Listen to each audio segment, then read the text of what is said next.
اعوذ باللہ من الشیطان الرجیم بسم اللہ الرحمن الرحیم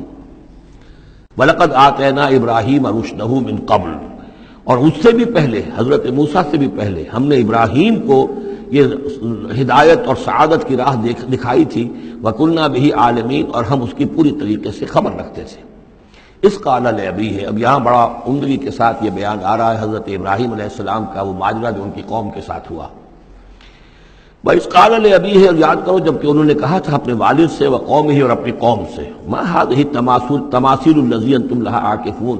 یہ کیا یہ مورتیاں ہیں جن کو کہ آپ بیٹھ کر اور دھیان کرتے ہیں، اعتکاف کرتے ہیں،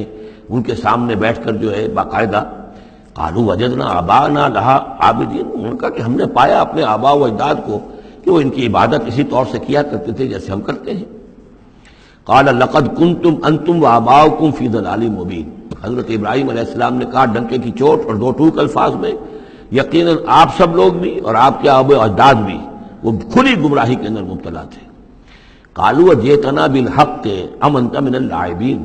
انہوں نے کہا اے ابراہیم تو یہ واقعتاً کوئی قطعی بات کہہ رہے ہو، حق کہہ رہے ہو، کوئی تمہارے پاس علم آیا ہے، تم سنجیدہ ہو اس بات کے اندر جو کہہ رہے ہو، یا ایسی طرح کھیل کود کر رہے ہو، ایسے ہی کوئی تھوڑا سا شغل کر رہے ہو تم، انت من اللاعبین۔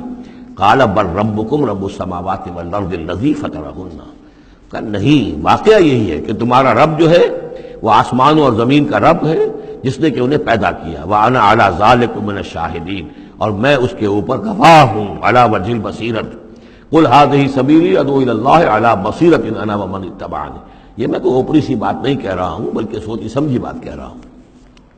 وَتَاللَّهِ لَأَكِيدَنَّ أَصْنَامَكُمْ بَعْدَ أَن تُوَلُّوا مُدْبِرِينَ، اور خدا کی قسم میں تمہارے ان بتوں کے ساتھ ایک ترکیب کروں گا، ایک چال چلوں گا، لَأَكِيدَنَّ أَصْنَامَكُمْ بَعْدَ أَن تُوَلُّوا مُدْبِرِينَ، جب کہ تم چلے جاؤ گے پیٹھ موڑ کر۔ تو جیسے کہ ہندوؤں میں بھی ہوتا ہے، کوئی جنم اشٹمی کا میلہ ہوتا ہے، تو کوئی ایسا ان کا میلہ تھا کہ جس میں کوئی جا کر باہر انہوں نے کھلے میدان میں پوجا کرنی تھی، پورا شہر خالی ہو گیا، کوئی نہیں رہا۔ حضرت ابراہیم علیہ السلام نے کہا میری طبیعت ٹھیک نہیں ہے، اتنی سقیم، میں تو نہیں جاؤں گا آپ لوگوں کے ساتھ، آپ جائیے۔ وہ سب چلے گئے، شہر خالی تھا، پھر بت خانے میں گھس کر اور تیشا ایک ہاتھ میں لے کر وہ سارے بت توڑ دیے سوائے ایک بڑے بت کے، اس کو خالی چھوڑ دیا سالم۔ فجعلہم جزازا، تو کر دیا ان کو چورا چورا، ٹکڑے ٹکڑے، الا کبیرا لہم، سوائے ان میں سے جو بڑا تھا، لعلہم الیہ یرجعون، شاید کہ وہ اس کی طرف رجوع کریں کہ اس سے پوچھیں کہ یہ کیا ہوا، کس نے کیا، بلکہ یہ کہ اپنا تیشا بھی اسی کے کندھے کے اوپر رکھ دیا تھا کہ جو آلہ واردات ہے وہ بھی اس کے پاس سے برآمد ہو رہی ہے، اور سرکمسٹانشل ایویڈنس بھی یہ ہے کہ باقی سب ٹوٹ گئے، یہ سالم کھڑا ہے تو اسی نے یہ حرکت کی ہے۔ فجعلہم جزازا الا کبیرا لہم لعلہم الیہ یرجعون قالوا من فعل هذا بآلہتنا، اب آپ سمجھیے اگر کہیں بنارس میں یا متھرا میں کہیں اس قسم کا کوئی معاملہ ہو جائے تو کیا قیامت آ جائے گی، وہی قیامت آئی ہوگی اس وقت شہر ار میں۔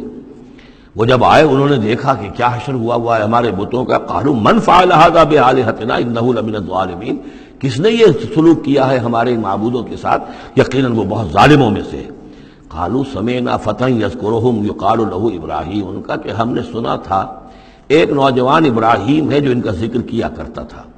ان کے بارے میں وہ کوئی زبان درازی کیا کرتا تھا کہ ان کی کوئی حقیقت نہیں، تم نے کیسے ان کو معبود بنا لیا ہے، اس کو کہا جاتا ہے ابراہیم، اس کا نام ابراہیم ہے، تو شاید وہی ہے کہ اسی نے یہ کام کیا ہو۔ قالوا فاتوا به علی اعین الناس لعلهم یشهدون، لوگوں نے کہا بلاؤ اس کو، پیش کرو تو لوگوں کے سامنے تاکہ لوگ دیکھیں، گواہی دیں کہ کس نے یہ جرم کیا ہے۔ قالوا انت فعلت هذا بآلہتنا یا ابراہیم، انہوں نے کہا کہ اے ابراہیم کیا تم نے ہمارے معبودوں کی یہ درگت کی ہے، یہ کام تم نے کیا ہے؟ قال بل فعلہ کبیرہم ھذا، اب یہ بھی وہ توریے کا انداز ہے، یہ جھوٹ نہیں ہے، یعنی یہ نہیں کہ وہ بھی یہ نہیں سمجھ رہے کہ میرے کہنے کو یہ سمجھ لیں گے کہ میں یہ کہہ رہا ہوں کہ اس نے کیا ہے، بلکہ انہیں صرف مجبور کرنا تھا، آمادہ کرنا تھا کہ اپنے گریبانوں میں جھانکیں طرح۔ قال بل فعلہ کبیرہم ھذا، اس بڑے نے کیا ہوگا، فاسألوہم ان کانوا ینطقون، تو پوچھ لو ان سے اگر یہ بات کرتے ہیں تو۔ فرجعوا الی انفسہم فقالوا انکم انتم ظالمون، تو پھر وہ سرنگوں ہو گئے، انہوں نے اپنی طرف اپنے اندر ہی اندر سوچا، اور سوچا واقعی بات تو ابراہیم کی ٹھیک ہے، تم ظالم ہو، تم غلط کر رہے ہو، تم نے انہیں معبود سمجھا ہوا تھا۔ ان کا حال یہ اپنی حفاظت نہیں کر سکے، یہ بول نہیں سکتے، یہ بتا نہیں سکتے کس نے ان کے ساتھ یہ حشر کیا ہے۔ ثم نکسوا علی رؤوسہم، لیکن پھر وہ اپنے سروں پر کے اونجے کر دیے گئے، ایک دل میں ایک دفعہ خیال تو آیا کہ یہ ابراہیم کی بات ٹھیک ہے، ہم غلط ہیں، لیکن پھر وہ حمیت جاہلی، ہمارا نظام، ہماری تہذیب، ہمارا تمدن، ہمارے آباء و اجداد کا طریقہ، پھر وہ اوندھے ہو گئے۔ لقد علمت ما هؤلاء ينطقون، ابراہیم کیا کہہ رہے ہو، ہم اس سے کیسے پوچھیں، تم جانتے ہو یہ بات نہیں کر سکتے۔ قال فتعبدون من دون اللہ ما لا ينفعكم شيئا ولا يضركم، ابراہیم نے کہا تو کیا تم اللہ کو چھوڑ کر ایسی چیزوں کو پوچھتے ہو جو نہ تمہیں کوئی نفع پہنچا سکتی ہیں کچھ بھی، اور نہ کوئی نقصان پہنچا سکتی ہیں؟ اف لکم ولما تعبدون من دون اللہ، تف ہے تم پر بھی اور جن کو تم پوچھتے ہو اللہ کے چھوڑ کر ان پر بھی، افلا تعقلون، تو کیا تم عقل سے کام نہیں لیتے؟ قالوا حرقوه وانصروا آلهتكم ان کنتم فاعلین، جلا دو اس کو، جلا کے راکھ کر دو، ڈالو اسے آگ کے اندر اس ابراہیم کو، اور مدد کرو اپنے معبودوں کی، انتقام لو اپنے معبودوں کی طرف سے اگر تم کرنے والے ہو۔ بہرحال انہوں نے جو بھی الاؤ جلایا اور حضرت ابراہیم کو ڈالا، اللہ نے حکم دیا قلنا یا نار کونی بردن و سلاما علی ابراہیم، ہم نے حکم دے دیا آگ کو کہ اے آگ ٹھنڈی ہو جا اور سلامتی بن جا ابراہیم کے حق میں۔ بس یہاں وہ بات جو میں نے آپ کو کل بھی بتائی تھی کہ یہ جو قاعدہ ہے، قانون ہے جو فطرت کا، اللہ تعالیٰ اس سے بالا تر ہے۔ اللہ تعالیٰ جب چاہے جس قانون کو چاہے توڑ دے، قانون اس کے بنائے ہوئے ہیں، وہ قانون کا پابند نہیں ہے، لیکن عام طور پر روز نہیں وہ قانون توڑتا۔ اگر روز روز یہ قانون ٹوٹتے رہتے تو کوئی سائنس ممکن نہ ہوتی، کوئی ٹیکنالوجی ممکن نہ ہوتی، پھر تو کچھ بھی نہیں ہو سکتا تھا۔ یہ قوانین جو ہے، لاز آف دی نیچر اور یہ laws of physical change and chemical change, یہ سارے کے سارے جو ہیں بڑے پختہ قوانین ہیں، اللہ کے بنائے ہوئے ہیں۔ البتہ یہ ہے کہ یہ سمجھنا کہ یہ اللہ بھی ان کو نہیں توڑ سکتا، یہ حماقت ہے۔ یہ حماقت وہ ہے جو ہمارے ہاں پچھلی صدی سے شروع ہوئی ہے اور سر سید احمد خان مرحوم نے شروع کی، اور یہ کہ ان تمام معجزات کی جو ہے ایسی کو تعبیر کہ جس سے وہ نیچرل فنومینا محسوس ہونے لگے کہ یہ دریا سمندر پھٹا وٹا نہیں تھا، بلکہ یہ تو مد و جزر کی بات تھی۔ جب سمندر جزر پر تھا، پیچھے ہٹا ہوا تھا، حضرت موسیٰ اپنی قوم کو لے کر نکل گئے۔ جب فرعون آیا تو وہ مد پر آ گیا تو وہ ڈوب گئے، وہی ہو گیا، اس کے سوا کچھ نہیں۔ لیکن یہ ساری چیزیں جو ہیں در حقیقت اس کے پیچھے کیا عقیدہ ہے کہ یہ قوانین اٹل ہیں، میں ان کہوں گا مستقل تو ہیں، اٹل نہیں ہیں۔ اللہ تعالیٰ جب چاہے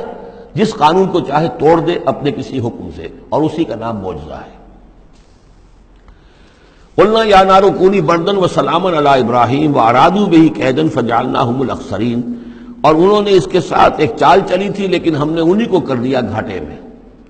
یہ کافی طویل عرصے تک میں سوچتا رہا کہ اس میں چال کی بات کون سی تھی، اور افسوس یہ ہے کہ مجھے کہیں ملی نہیں بات۔ اس کے بعد ادھر منتقل ہوا دین کہ چال یہ تھی، ان کا یہ خیال تھا کہ حضرت ابراہیم ابھی تو ٹھیک ہے یہ کھڑے ہوئے ہیں، بڑے ڈٹ کر باتیں کر رہے ہیں، جب آگ کے الاؤ کے کنارے لے جا کے کھڑے کریں گے تو سب ان کے ہوش ٹھکانے آ جائیں گے، پھر یہ توبہ کر لیں گے۔ وہ یہ سمجھتے تھے کہ یہ سارا جو ہے ہم کر رہے ہیں اس کے ساتھ، لیکن یہ کہ یہ بالآخر توبہ کر لے گا جان بچانے کے لیے۔ لیکن یہ کہ اللہ تعالیٰ نے اس کے برس کیا، وَأَرَادُوا بِهِ كَيْدًا، انہوں نے چاہا اس کے ساتھ ایک چال، فَجَعَلْنَاهُمُ الْأَخْسَرِينَ، لیکن وہی جو ہے خسارے میں رہے اور ناکام ہو گئے۔ بے خطر کود پڑا آتش نمرود میں عشق، عقل ہے محو تماشائے لب بام ابھی۔ وَنَجَّيْنَاهُ وَلُوطًا إِلَى الْأَرْضِ الَّتِي بَارَكْنَا فِيهَا لِلْعَالَمِينَ، اور ہم نے پھر نجات دے دی ان کو بھی اور لوط کو بھی۔ لوط ان کے بھتیجے ہیں، حضرت لوط علیہ السلام حضرت ابراہیم پر یہ ایمان لے آئے تھے، اور حضرت ابراہیم کے ساتھ ہی پھر انہوں نے ہجرت کی ہے، اور یہ یہاں سے عراق سے چل کر پہلے شام گئے ہیں، اور شام کے شمالی علاقے میں جانے کے بعد پھر نیچے اترے ہیں، اس لیے کہ درمیان میں بڑا زبردست صحرا ہے۔ وہ صحرا تقریباً ناقابل عبور تھا، یہ شرق اردن وغیرہ کا علاقہ جو ہے، تو وہ تو یہ سمجھیے کہ اس بڑے مشرقی کنارے عراق کے مشرقی علاقے کی طرف سے ہوتے ہوئے سیدھے اوپر جا کے شام پہنچ گئے، اور پھر ذرا نیچے اتر کر فلسطین کے علاقے میں آباد ہوئے۔ وَنَجَّيْنَاهُ وَلُوطًا إِلَى الْأَرْضِ الَّتِي بَارَكْنَا فِيهَا لِلْعَالَمِينَ، اور ہم نے ان کو نجات دے کر اس کو بھی اور لوط کو بھی اس سرزمین میں پہنچا دیا جس میں ہم نے برکتیں رکھی ہوئی ہیں تمام جہان والوں کے لیے۔ وَوَهَبْنَا لَهُ إِسْحَاقَ وَيَعْقُوبَ نَافِلَةً، ہم نے اسے اسحاق عطا فرمایا اور یعقوب اضافی طور پر مزید انعام، یعنی اسحاق جیسا بیٹا، یعقوب جیسا پوتا۔ وَكُلًّا جَعَلْنَا صَالِحِينَ، اور ان دونوں کو سب کو ہم نے صالحین میں سے بنایا۔ وَجَعَلْنَاهُمْ أَئِمَّةً يَهْدُونَ بِأَمْرِنَا، اور ہم نے ان کو قرار دیا اور بنا دیا امام جو ہدایت دیتے تھے ہمارے حکم سے۔ وَأَوْحَيْنَا إِلَيْهِمْ فِعْلَ الْخَيْرَاتِ وَإِقَامَ الصَّلَاةِ، اور ہم نے وحی کر دیا ان کی طرف نیکیوں کے کام اور نماز کا قیام کرنا اور ایتاء زکوٰۃ اور زکوٰۃ کی ادائیگی۔ وَكَانُوا لَنَا عَابِدِينَ، اور وہ ہمارے ہماری پرستش کرنے والے، ہماری بندگی کرنے والے، ہماری عبادت کرنے والے تھے۔ وَلُوطًا، جیسے کہ میں نے کہا تھا یہ انباء و رسل کی بجائے یہ قصص النبیین کے انداز میں اب انبیاء کی کچھ شانیں، کچھ تذکرہ، یہ ایک بڑا گلدستہ آپ کو یہاں بھی ملے گا۔ وَلُوطًا، اور ہم نے لوط کو حکم دیا، آتیناہ حکمًا، ہم نے اس کو حکم بھی دیا، حکم سے مراد حکمت، وعلمًا، اور علم عطا فرمایا، وَنَجَّيْنَاهُ مِنَ الْقَرْيَةِ الَّتِي كَانَتْ تَعْمَلُ الْخَبَائِثَ، اور ان کو بھی ہم نے نجات دی تھی ان بستیوں سے یا اس بستی سے کہ جو بڑے گندے کاموں میں مصروف تھی۔ انہم کانوا قوما سوء فاسقین، یقیناً وہ ایک قوم ایسی تھی کہ جو بہت ہی بری اور بہت نافرمان لوگوں پر مشتمل تھی۔ وادخلناہ فی رحمتنا، اور لوط کو ہم نے داخل کیا اپنی رحمت میں، انہ من الصالحین، یقیناً وہ ہمارے صالح بندوں میں سے تھے۔ ونوحا اذ نادى من قبل، نوح کو بھی بلایا یا نوح کو حکم دیا جب اس نے پکارا، اذ نادى من قبل، انہوں نے پکارا تھا، دعا کی تھی اللہ سے، فاستجبنا له، جب انہوں نے کہا تھا یہ آ جائے گا آخری پارے میں جا کر کہ انی مغلوب فانتصر، پروردگار میں تو مغلوب ہو گیا ہوں، اب تو مدد کر اور تو ان سے انتقام لے، ان کافروں سے۔ اس کے بعد ان پر عذاب آیا ہے قوم پر۔ وَنُوحًا اذ نادى من قبل فاستجبنا له، تو ہم نے اس کی دعا کو قبول فرمایا، فنجیناہ وأہلہ من الکرب العظیم، تو ہم نے نجات دی اس کو اور اس کے گھر والوں کو بہت بڑے کرب اور بہت بڑے دکھ سے کہ جس میں وہ مبتلا تھے۔ وَنَصَرْنَاهُ مِنَ الْقَوْمِ الَّذِينَ كَذَّبُوا بِآيَاتِنَا، اور ہم نے مدد کی